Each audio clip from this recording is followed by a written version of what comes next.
Bueno, gracias. Ir el último siempre es una responsabilidad y a la vez una ventaja, porque muchas de las cosas que se han dicho pues me facilitan la charla. Pero antes de empezar con la charla, yo querría, una vez mis padres me enseñaron que es de bien nacido ser agradecido, y me ha parecido, puesto que ya vengo muy a gusto a este sitio y siempre me hacen hablar de marcadores urinarios, el proceder a un regalo a Ander en representación de mi grupo. He puesto el logotipo del Urología Clinic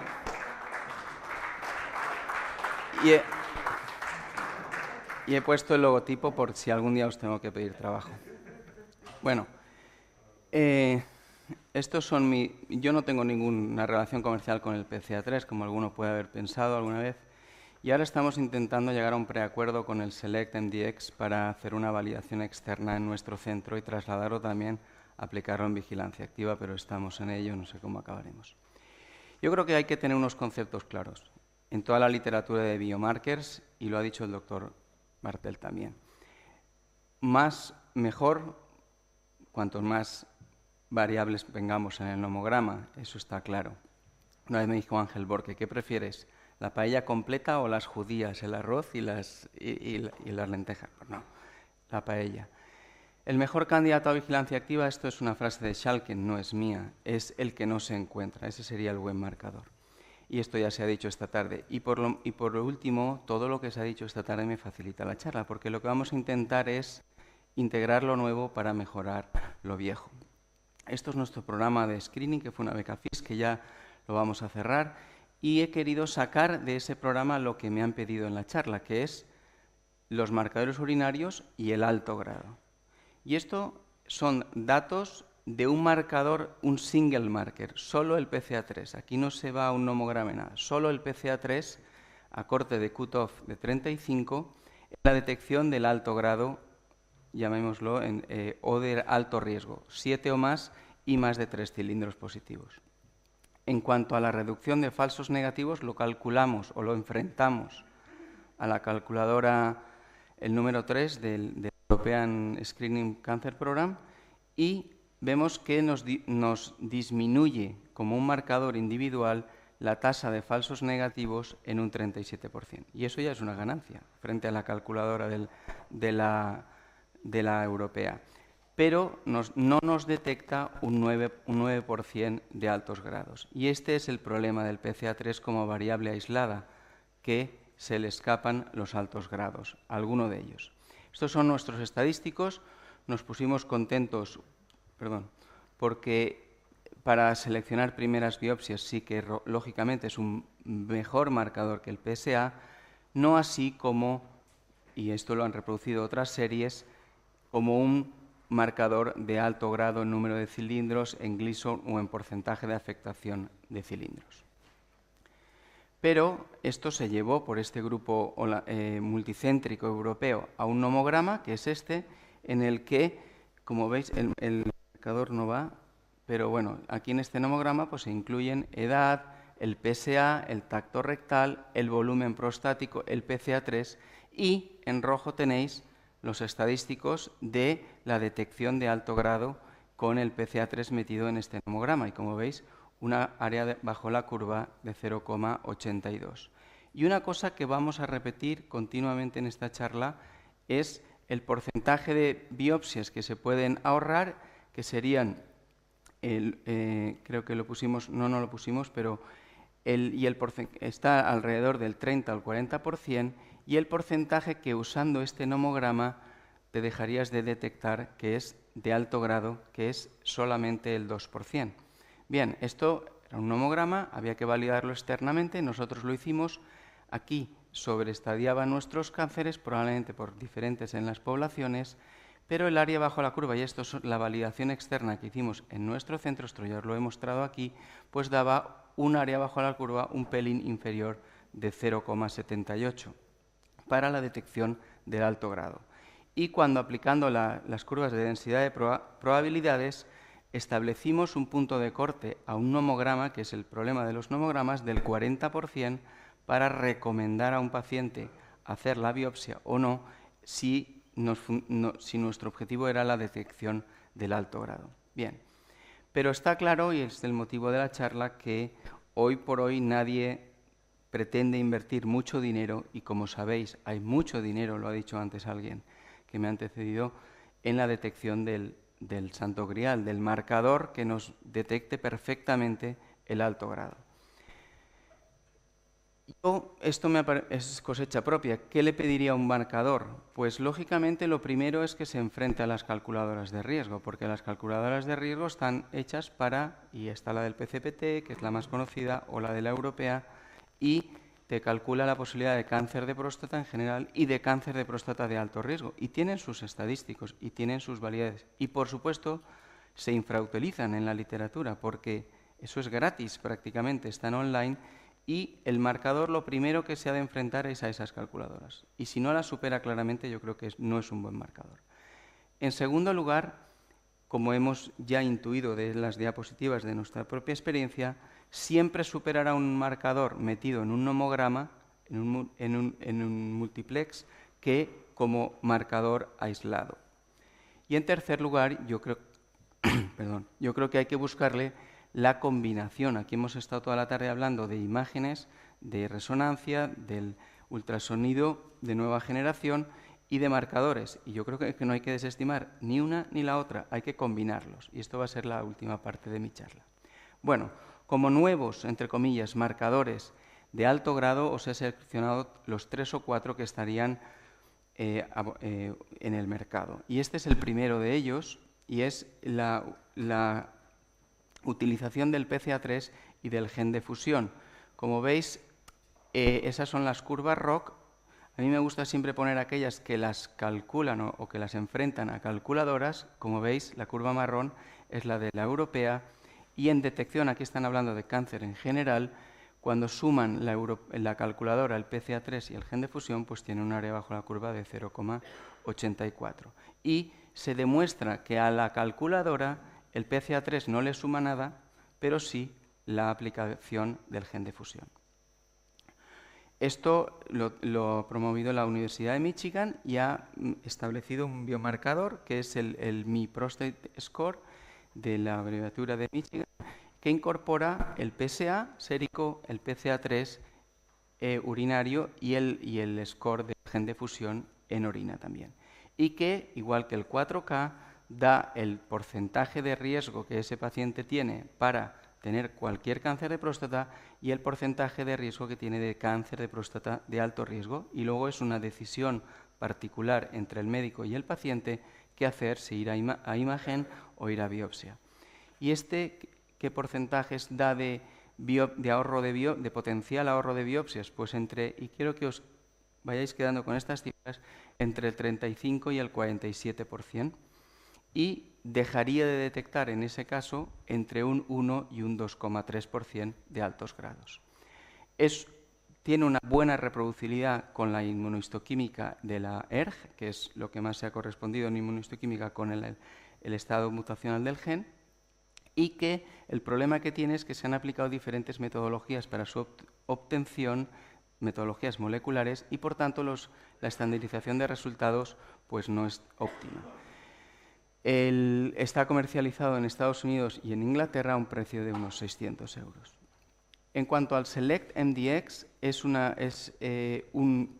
tiene un desarrollo preclínico que lleva los estándares que el doctor Bartel ha comentado de desarrollo clínico y de banco, en el que, mediante una selección de genes discriminatorios entre cáncer y no cáncer, detectaron que este panel de 3 genes diferentes de los derivados del PSA tenían en la curva negra por sí solo la suma de esos 3 un área bajo la curva de 0,77 para la detección de cáncer de próstata, y en esta de la derecha, cuando a eso se le añadía el PSA, pues la curva subía a 0,8. Tenía la peculiaridad o la ventaja de que se analizó en los diferentes subgrupos de PSA, o niveles de PSA, menos de 5, menos de 7, menos de 12, menos de 15, y en las negras podéis ver que las áreas bajo las curvas son claramente y ópticamente claramente superiores al potencial del PSA. Y esos fueron los estudios preclínicos, y el estudio de validación, o el estudio, si pudiéramos llamarlo pivotal, si fuera un ensayo randomizado, fue este, recientemente publicado en el European, en el que se analizaron 2 cohortes de pacientes, la de training y la de validación, con unas curvas de áreas bajo la curva similares a los estudios preclínicos. Y todo esto se llevó y se unió a marcadores clínicos, que no hay que por qué despreciarlos, y tan importantes como la edad, el PSA medido con densidad, con relación al volumen, la historia familiar o no de cáncer de próstata, los hallazgos del tacto rectal, los 2 genes que se seleccionaron finalmente para el panel y el antecedente de biopsias previas. Y fijaros que aquí ya hay una ganancia sustancial, porque ya nos acercamos a curvas de 90%, que, bueno, pues llama la atención. También hay curvas de esas con el 4K score, y bueno, pues como veis, la evolución va dándonos parámetros estadísticos mejores. Cuando se saca, porque la única variable de esas que contempla ese modelo subjetiva sería el tacto rectal, pues la reproducibilidad del modelo y el área bajo la curva es la misma prácticamente, con una buena discriminación.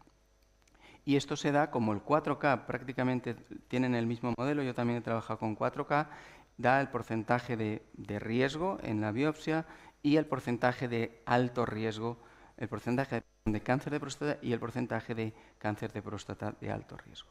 Bien, podemos decir que tiene un buen desarrollo preclínico, un material y métodos que no lo desvalida como tenía el Mi Prostate Score, y que desde mi punto de vista está pendiente de validación externa en todos los settings del cáncer de próstata diagnóstico.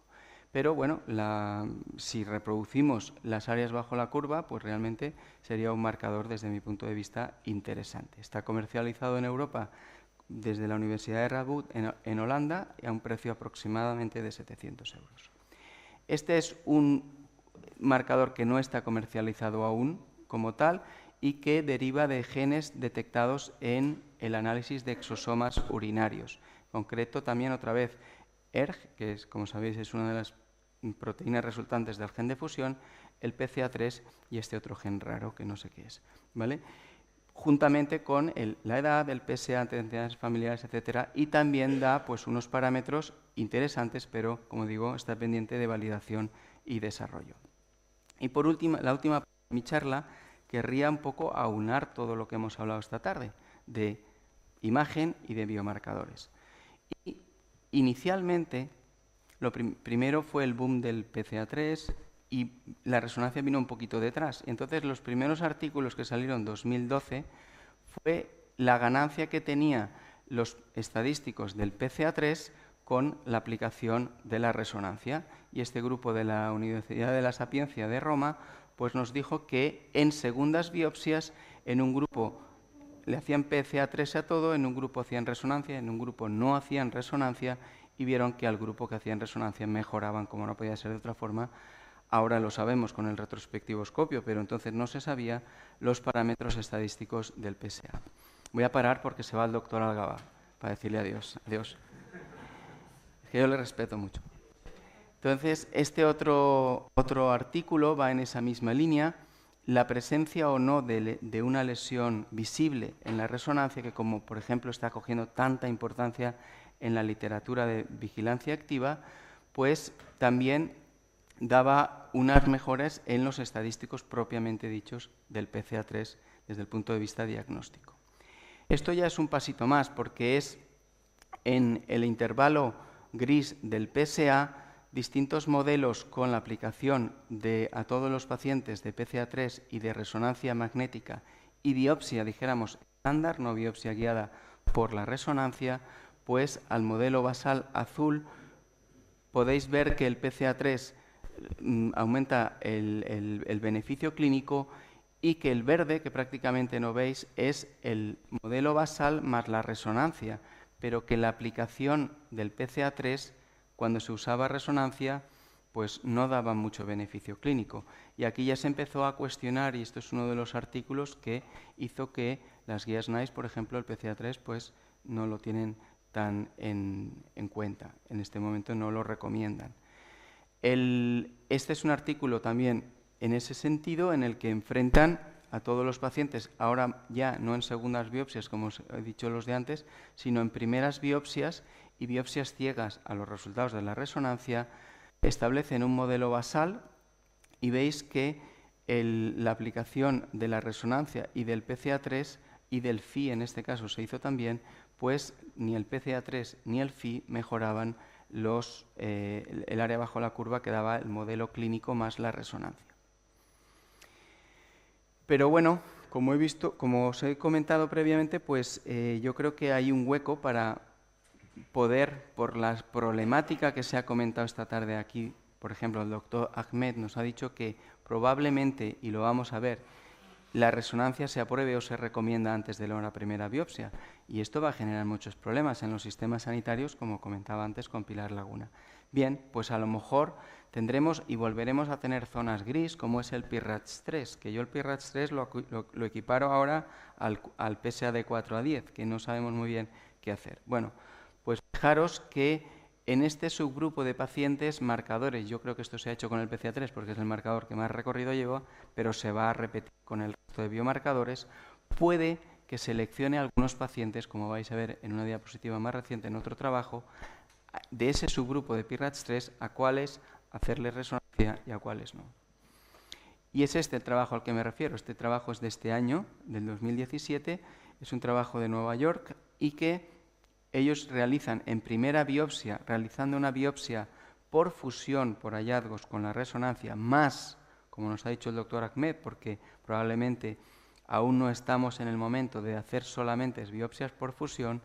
Cuando se hace la biopsia por fusión más la biopsia estándar por 12, pues se pueden hacer un algoritmo diagnóstico de 4 combinaciones y establecen que el PAZ3, que es aquel que hace la resonancia primero, es aunque no es en la escala PIRADS, yo creo que lo podemos equiparar. Cuando es un PIRADS agresivo, 4 o 5 van directamente a la biopsia, y cuando no es un PIRADS 4 o 5 recomiendan, bueno, no recomiendan, analizan que haciendo un PCA3 nos puede dicotomizar mejor cuáles hacer biopsia y cuáles no, y este sería otra vez el camino más rentable en cuanto a ahorro de biopsias, que como veis aquí, creo que era 36% de biopsias, es que no va el puntero, 36% de biopsias ahorrables, perdiendo solamente en este caso un 4,9% de altos grados, que es lo que un poco al final es el meollo. Pero como decía Freddie Mercury, pues the show must go on. Y el show yo creo que va a ser la guerra, que se ha visto ya un poco entre el ultrasonido y la resonancia, a ver quién se lleva el gato al agua. Pero yo creo que este estudio, por ejemplo, que es de donde viene el doctor Ahmed, pues, y lo ha dicho ella también, la innovación, las diferentes mejoras que van a aplicarse a la resonancia, que yo creo que irán de la mano de ir a una biparamétrica o de simplificar las cosas. Pero esto lo que hace ahora mismo, desde mi punto de vista, es liar más aún la paramétrica, pero la multiparamétrica. Pero este estudio lo he traído a colación no para contároslo, sino para ver que es un estudio como el PROMIS, aunque no nos ha dado los resultados de los biomarcadores. Hay un subgrupo de pacientes del PROMIS que se han hecho biobanking y aquí lo van a hacer también, o por lo menos ese es el propósito. Y yo creo que este tipo de estudios nos dará luz en un futuro a cómo combinar los biomarcadores y la resonancia. Y por último, ¿qué nos llevamos en la mochila a casa? Pues yo creo que está claro que no podemos ir solamente al PCA3 o al el que sea. Hay que ir a modelos mixtos entre parámetros clínicos y parámetros moleculares. Y que en general os he hablado del PCA3 de forma aislada, nuestra experiencia, os he hablado de nuestra validación del PCA3 dentro de un nomograma, os he hablado del Mi Prostata Score, os he hablado del Select MDX y por último, todos están en este rango de biopsias ahorrables entre el 35 y el 50% y de no diagnosticar entre el 1 y el 9% de cánceres de próstata de alto grado. Y sin duda, yo creo que el mensaje final es lo importante, es decir, tendremos que aprender a combinar biomarcadores e imagen. Muchas gracias.